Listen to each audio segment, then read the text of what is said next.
The Headline kami lanjutkan kembali dan topik kita adalah di ambang krisis dan bagaimana kemudian kita bicara tadi ya, sudah kita bicara bagaimana kemudian ke depan. Kita tahu bahwa ini melambat, bagaimana ke depan? Kalau boleh 1, 2, 3 gitu apa Pak Wijayanto? Ada beberapa hal ya yang bisa kita harapkan untuk bisa menaikkan pertumbuhan ekonomi.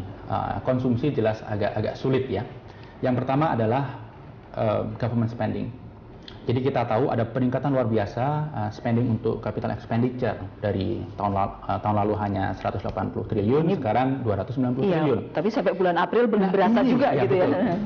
Alhamdulillah sudah ditender 90%. Ini harus segera direalisasikan supaya ada dampak pertumbuhan ekonomi. Kira-kira akan bulan apa itu kemudian bisa? Biasanya begitu tender langsung dilaksanakan DP untuk kontraktor jalan, ada stimulus ekonomi. Itu yang pertama. Belanja pemerintah satu. Yang pertama belanja pemerintah. Yang kedua adalah investasi. Nah, data BKPM komitmen FDI first quarter ini naik 15% dibanding tahun lalu. Nah, yang menjadi tantangan di sini adalah supaya investor itu segera melaksanakan komitmennya. Statistik mengatakan kira-kira 60-70% komitmen itu realisasi. Tapi sekarang perlu insentif supaya mereka masuk secepatnya. Ada lagi yang ketiga? Yang ketiga adalah ekspor. Oke. Belanja pemerintah, investasi, ekspor, Pak Haryadi. Ya. Saya sepakat dengan Pak Wijayanto ya. Memang harus segera dieksekusi yang namanya government spending.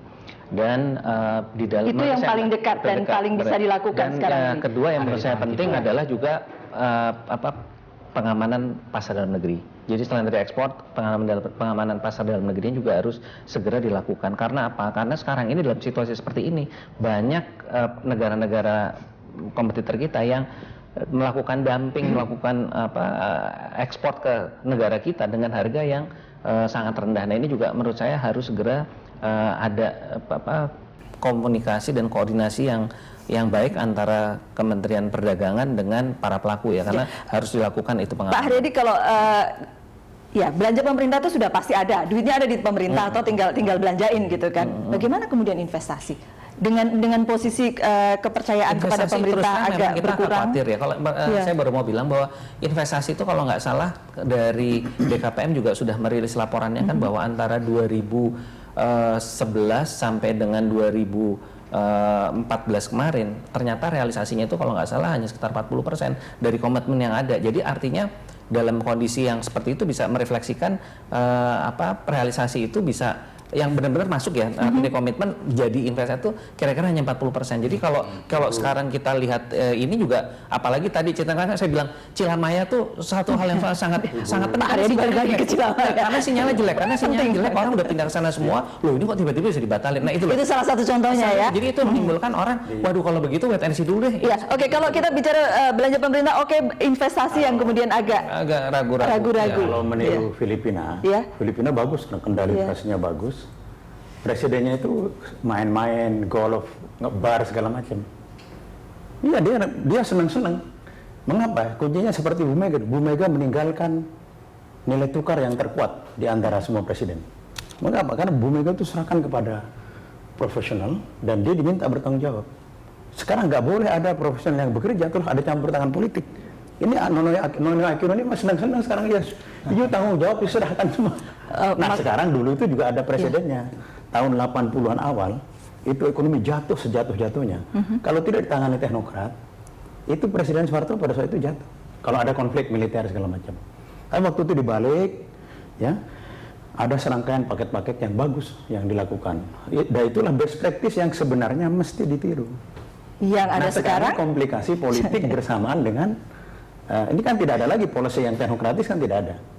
Semuanya instan. Contoh ya, pajak tadi yang dikeluhkan. Ya, walaupun kemudian menteri-menteri lebih banyak bebas membuat putusan sendiri-sendiri.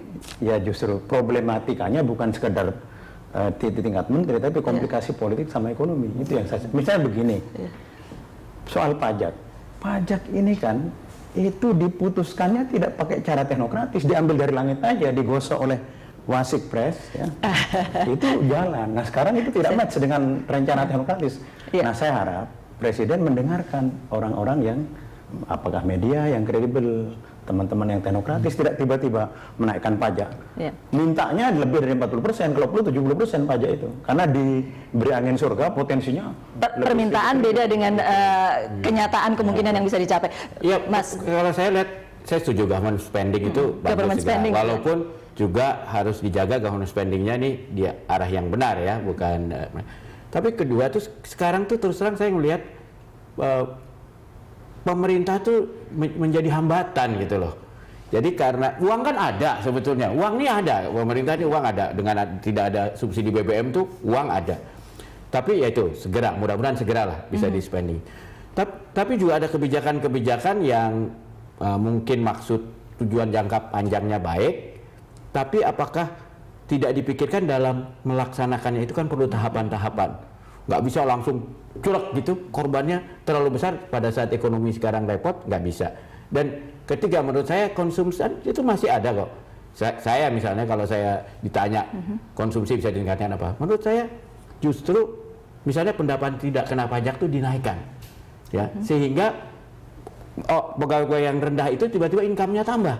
Income-nya tambah kan itu akan masuk ke pasar gitu loh, dan itu akan diberikan pada orang-orang yang di levelnya bawah gitu loh. Ada satu hal kemudian memang pemerintah harus membuat ada satu lagi yang lebih gila. Apa? Harga gabah turun, harga beras naik. Gimana logikanya tuh? Harga gabah turun, harga beras naik. Logikanya gimana tuh? Ya, itu dipakai oleh politik. Agak Ada anomali ya, disparitas informasi. Iya. Jadi tidak ada kelangkaan beras, tapi tidak ada data yang valid. Beras itu ada di mana? Sehingga ada kekosongan di sini, harga naik, kemudian harus didatangkan dan lain sebagainya. Dan kita punya Bulog, tapi Bulog secara kapasitas keuangan juga sangat terbatas untuk melakukan intervensi. Makanya peningkatan kualitas informasi terkait dengan beras, kemudian empowerment Bulog, apakah dari sisi operasional maupun keuangan, itu kunci sekali bagi kita. Kalau kasus beras itu juga dipicu politik begini. Ini kan saya IPB nih, IPB. Iya, IPB Pak, Jadi ahlinya. Memang pada bulan-bulan Januari Februari itu kan turun. Ya, stok Bulognya itu kan dari 2 juta terus turun. Nah, kalau presiden berretorika swasembada pangan tidak mau impor, itu sama pedagang beras ya dikerjain. Iya. Bagaimana ngerjain pasokan di sini ditahan. Mereka ini kan tidak itu ada mafia beras nggak ada karena ini kan sudah bersaing. Tapi kemampuan untuk menjaga misalnya 7 hari, 10 hari itu bisa. Dan dia mampu menaikkan 3.000. Ya 5.000 aja protes. Nah, sehingga pemerintah ini harus berubah dari retorika ke nyata. Tidak hanya itu, yang di SBY itu proyek-proyek Trans Sumatera ya, jalan proyek itu di groundbreaking 3 kali, nggak usah lagi dijalankan saja. Nggak usah groundbreaking, pokoknya dijalankan saja. Peresmian acara-acara nanti saja gitu kan, nggak penting lagi ya. Oke, ya kita akan kembali untuk Anda sesaat lagi.